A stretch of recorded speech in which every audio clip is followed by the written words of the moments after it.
naka def yow foo joxee mbaa defu da suma tool balaa wari woon man de man faa tehi man yaa ngi toog di daa dégg son man faa tehi di man suma tool bi fa booy baaxatul xanaa doo dee use engrais fertilizer ndax man loolu yow bu wuti ko foofu faa tehi dem ca dépôt ba dafa wuti fa sori gis nga mbayum léegi boo amul fertilizer du baax de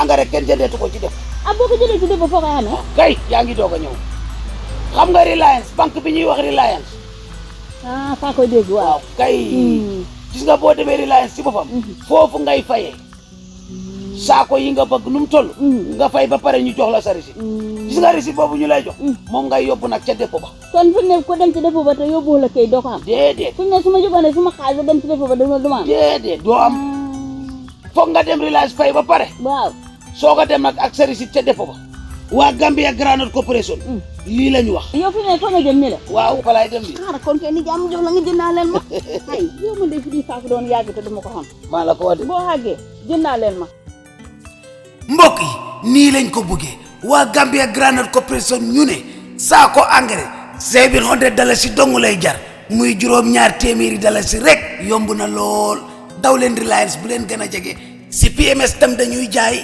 comme ni ko Reliance di jaayee boo fa demee dinañ la jaay te engrais bii pour réew mi kese la bëgguñ mu génn réew mi.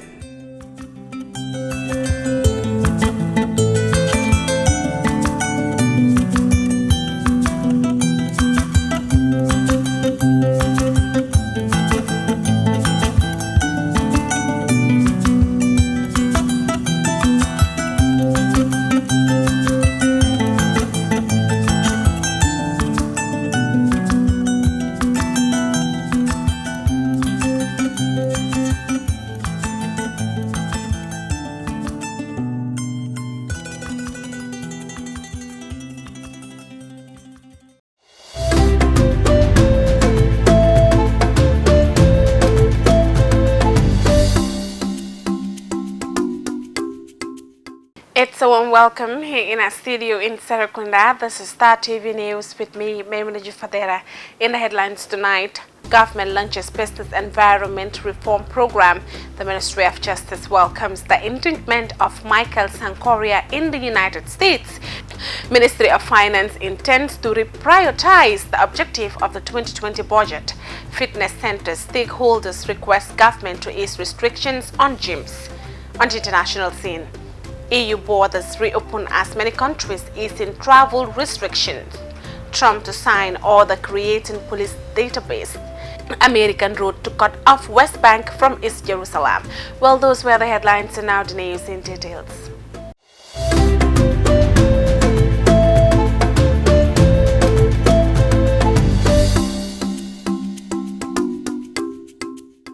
The National Business Council, chaired by His Excellency President Adama Barrow on June 12, 2020, launched the Business Environment Reform Program at a meeting held at the State House. This council, comprising pertinent government ministries and representatives of the private sector operators, was launched in response to the National Development Plan of better positioning the private sector as engine of the country's economic growth. Well, Zakdan Koli reports. Speaking on behalf of the President, the Vice President, Dr. Aissatou Toure, expressed delight of government that this business environment reform process is going on in spite of the effects of the pandemic in the country. COVID-19 affects us all, but business must go on, and the private sector is the engine of economic growth for us as stimulated in the National Development Plan, Vice President said in her opening remarks. She argued that the December 2016 political change in the Gambia brought changes in the political economy along with the business circumstances in the country. Hence, it is imperative that government and private sector interface to discuss and map out ways of enhancing business environment. The launching came following the presentation of a study conducted by a national consultant, Mr. Dauda Barry, to the Council.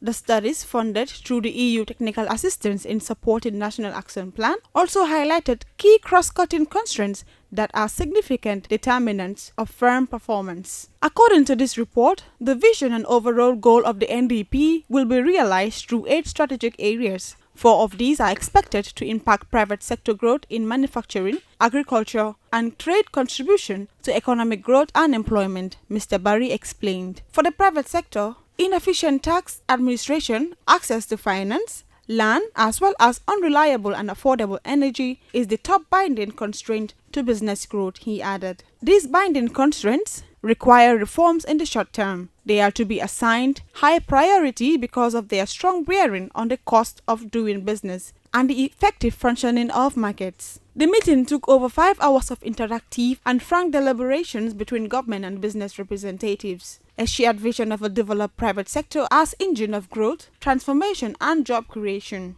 An upgraded country infrastructure and restored energy services for driving economic growth, and an enriched cultural-centered tourism for sustainable growth were themes that dominated discussions. This vision also includes a modernized agriculture and fisheries sector for sustained economic growth, food security and poverty reduction. Idrissa Mas Job, chairman of the Gambia Chambers of Commerce and Industry, emphasized that the long-time adage of private sector being engine of economic growth need to move beyond words to practical implementation of programs by government in order to concretize such achievement.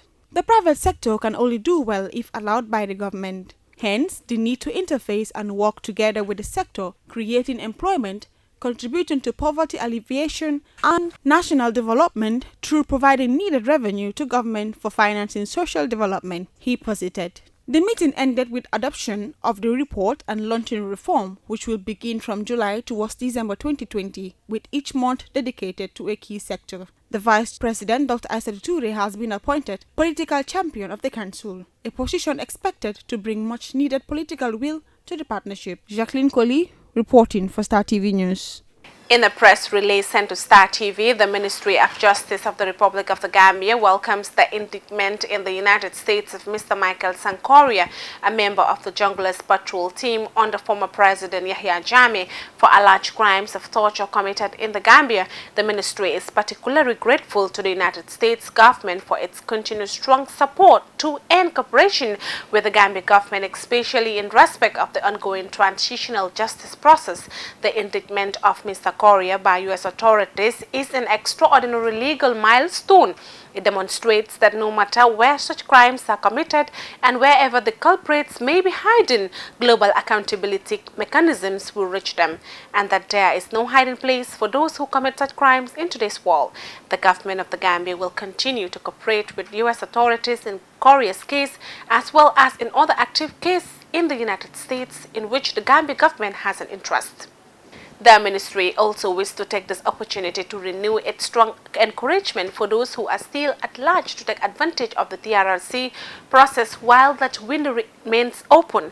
The alternative is to face certain prosecution for your crimes, and there will be no hiding place or sanctuary for you. You can only run, but you cannot hide forever, and you will be caught. The release ends. The Minister of Finance and Economic Affairs, Honorable Mamburin Jai, in his statement delivered on government expenditure for the period of January to April 2020, said, given recent development pertaining to the COVID-19 pandemic, his ministry intends to reprioritize the objective of the 2020 budget and place additional emphasis on combating the pandemic by availing more resources to critical sectors as such health. Dado Cham was at the sitting, and she now tells us more.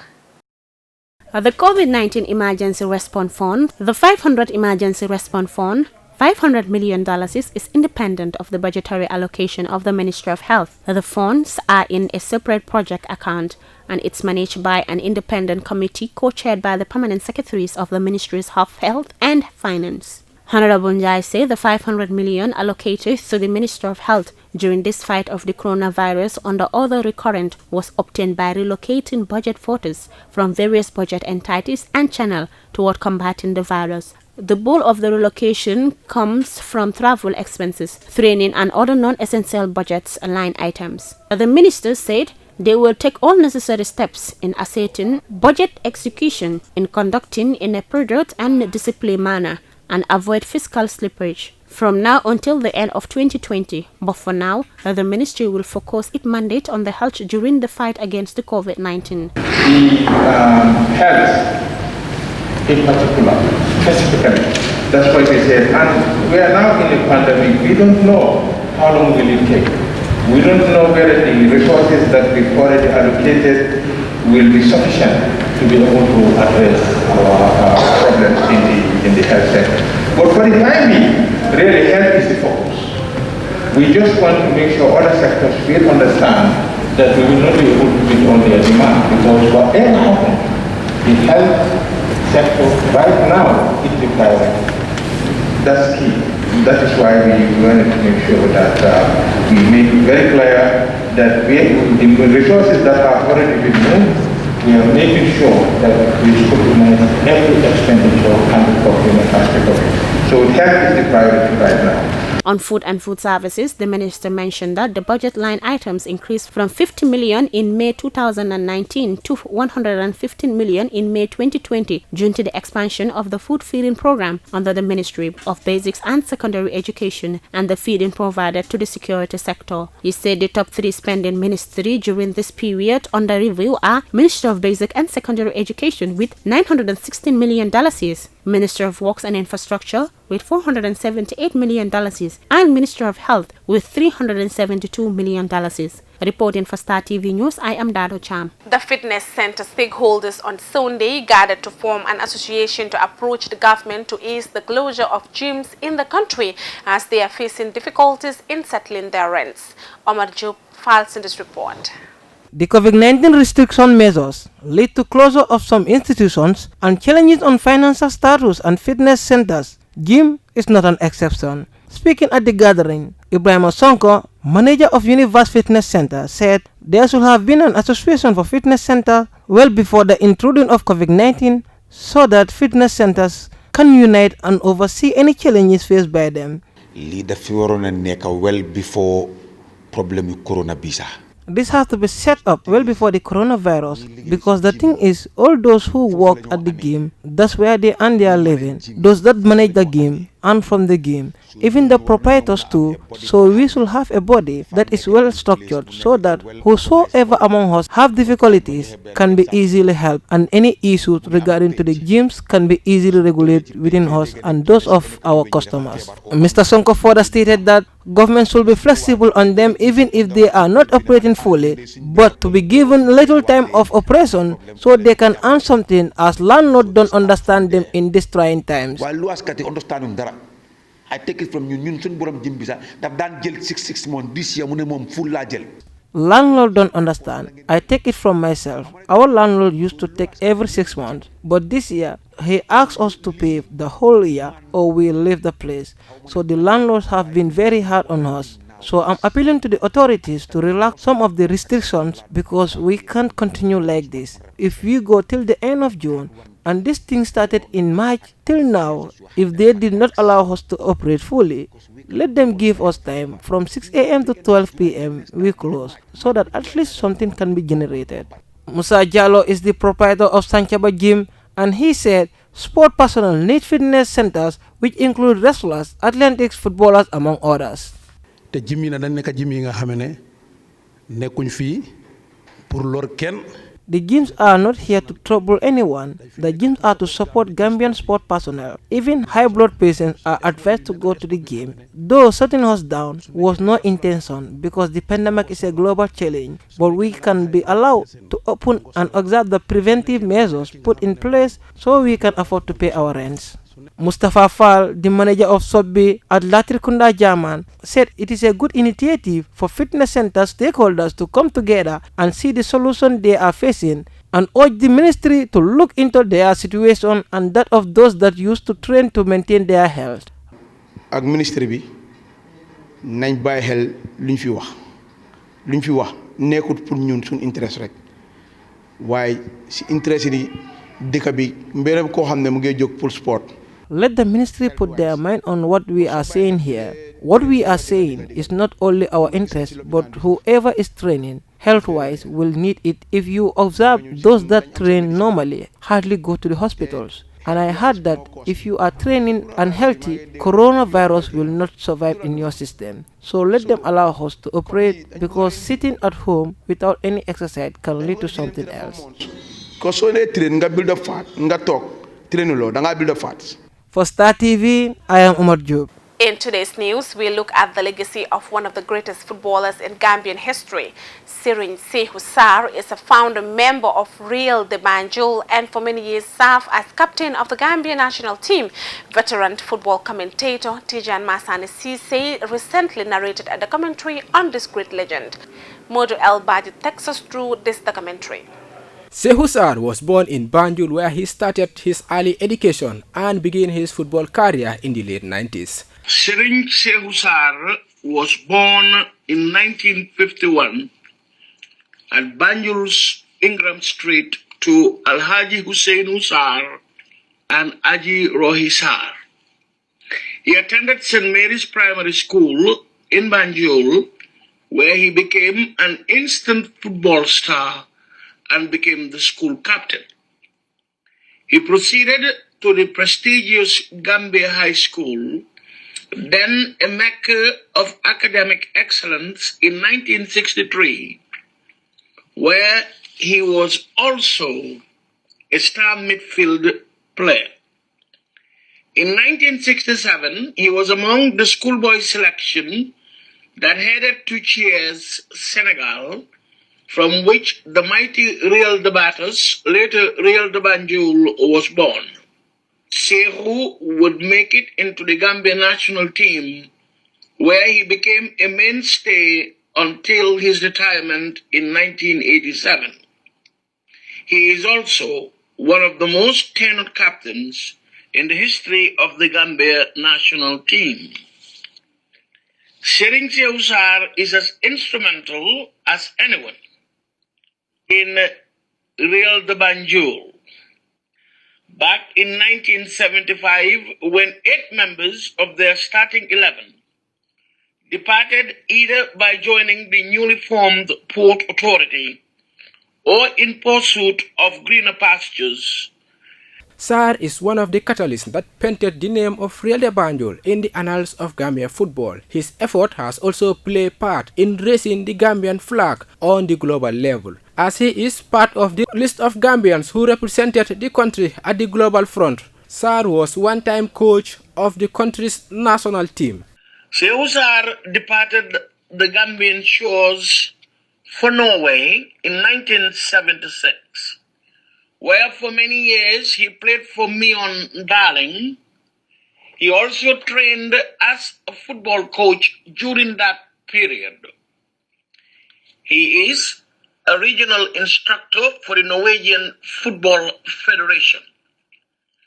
Upon his return to the Gambia, he was responsible for the Gambia junior national team and would during that period watch the formation of great stars like Peter Pram, Brahma Dibois, Abdul Aziz Kaur, Amadou Adams, Saul Jang, Abu Johnson, Louis Thorpe, to name a few. In 1983, he was appointed head coach of the Gambia national team and started as a player coach. His first assignment was in Accra, Ghana, and then on to Mauritania, Nouakchott, where the Gambia narrowly missed the knockout stages of the tournament. That is by far one of the best lineups in Gambian football. Sehu's impact in the game of football in the Gambia is written on stone. It was Sehu Sarr who came back to the Gambia and changed the mentality of the way we played the game. It was Sehu who started building attacks from the back and also training teams in the areas of ball possession and the various technical aspects of the game. His coaching legacy still gains momentum as he is still inculcating the little knowledge he has in the minds of many who are aspiring to build a legacy like that of his, or to carve a legacy which is beyond. For Star TV News, I am Modu El Baji. Well, we'll now go for a short commercial break. Please stay tuned. We'll be right back. ni nan kuwol fon jaxalo wata bay bi da ko jande a jire na fi fon be fala be fata fi fon be fata mal be kel nyamin jang ha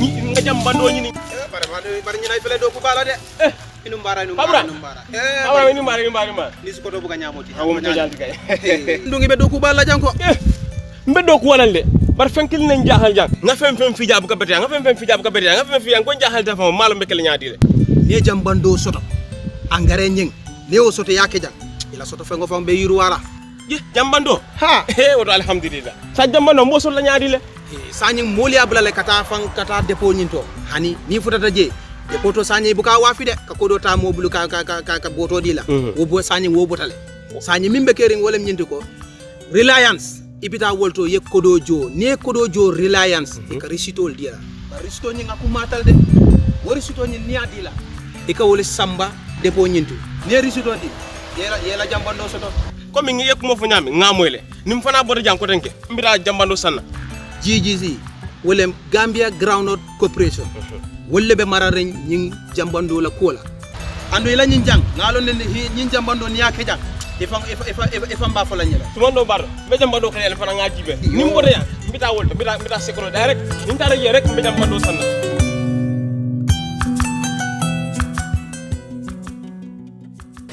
oto mbaɗigol ñewode ñul nadal kana mol dahandi GGC ka jambando data lambole fa dara se ceme worwula he ñomo alten to balde mbad woto nimboru bayta ngata na jambando la ko do jo woto jang san sa mbe wutule ngata fo reliance nganna jambando la ko do joje to ngana risito ta ngata depo walla ngaji be CPMS katu ñindu la fulol de min suriyata na rek nin tara nga joje benna jambando sotlag al nimbara bak ala baraka.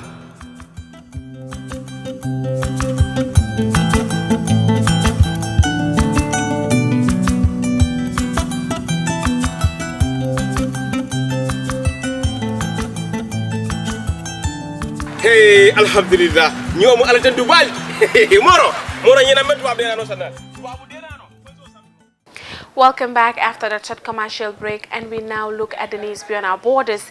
Despite some countries moving back towards lockdown, Europe's borders are reopening 3 months after they shut. Germany has opened its border to almost all the EU members. Al Jazeera's Dominic Kane reports from the Germany-Denmark border. For much of the past few months, it's been almost impossible for most people to cross here, in a region where cross-border links are historically strong. But now some restrictions have been relaxed, and Germans living in the border region can cross into Denmark, as well as some tourists planning a long stay. If you are not a German citizen from Schleswig-Holstein, you have to have a purpose for going into Denmark. It could be you have a vacation with 6 nights stay in Denmark. That would be a legal purpose entering Denmark. But while the Danish police have loosened the restrictions on people coming across the border into Denmark, on the other side, their German colleagues have abandoned them, which is exactly what many people in that part of Germany have been hoping for months. People like Bernd Christiansen, who manages a number of shops just down the road from the border.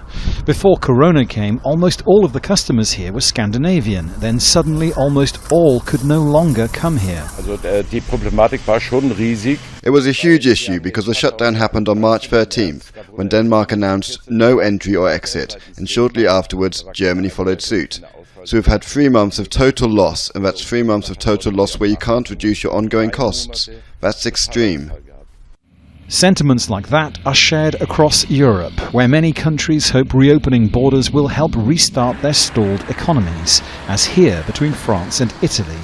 And in the French capital, the authorities are now allowing bars and restaurants to reopen fully, including eating inside, from Monday.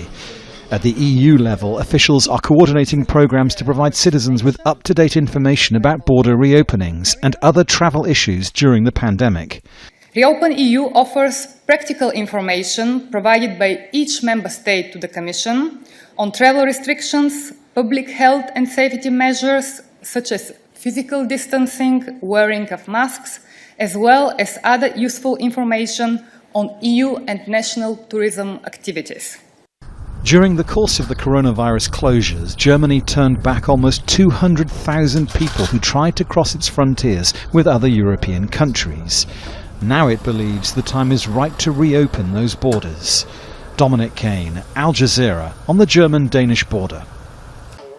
U.S. President Donald Trump says he will sign an executive order on police reform on Tuesday.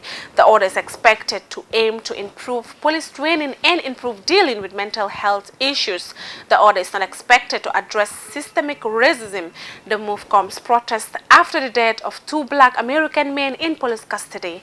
Al Jazeera's Andy Galaja reports from Miami in the U.S. state of Florida. As protests continue to gather pace across the nation, the family of Rayshard Brooks gave their first emotional press conference. The 27-year-old father of 3 died on Friday after he was shot twice in the back by a police officer. His death has been ruled a homicide. The officer who killed him has been fired, and his grieving family wants justice. Because tomorrow we're going to have to deal with it again. We're going to have to bury him. We're going to have to say, we miss you. And if we didn't say we love you enough, we got to apologize to him for not telling him that we loved him that much. Rayshard Brooks was killed 3 weeks after George Floyd died in Minneapolis, after an officer knelt on his neck for almost 9 minutes. Now, police forces across the US are promising major reforms to procedures, community policing, and their relationship with African Americans. In New York, the city's anti-crimes unit, comprising of around 600 police officers, will be reassigned. The unit was involved in the death of Eric Garner in 2014 and was responsible for a disproportionate number of shootings and complaints. Make no mistake, this is a seismic shift in the culture of how the NYPD polices this great city. It will be felt immediately throughout the 5 district attorneys' offices. It will be felt immediately in the communities that we protect. Despite his insistence that law and order must be enforced, President Trump says the death of Rayshard Brooks is concerning. Thought it was a terrible situation.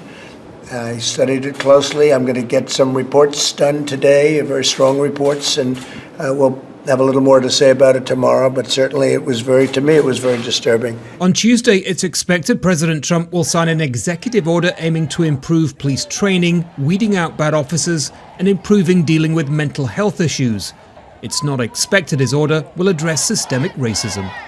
Even as police reform appears to be sweeping the nation, those calling for change say it's not enough. Most of the changes involve procedures and not police accountability. Many want to see officers who carry out unjustified killings face justice, something that all too often doesn't happen. Andy Gallagher, Al Jazeera, Miami, Florida. Construction is underway on a controversial road through occupied East Jerusalem. Palestinian activists say the so-called American road is part of a wide-ranging plan to cut the eastern half of the city off from the occupied West Bank. Al Jazeera's Harry Fawcett reports. A long-planned road through occupied East Jerusalem is rapidly taking shape.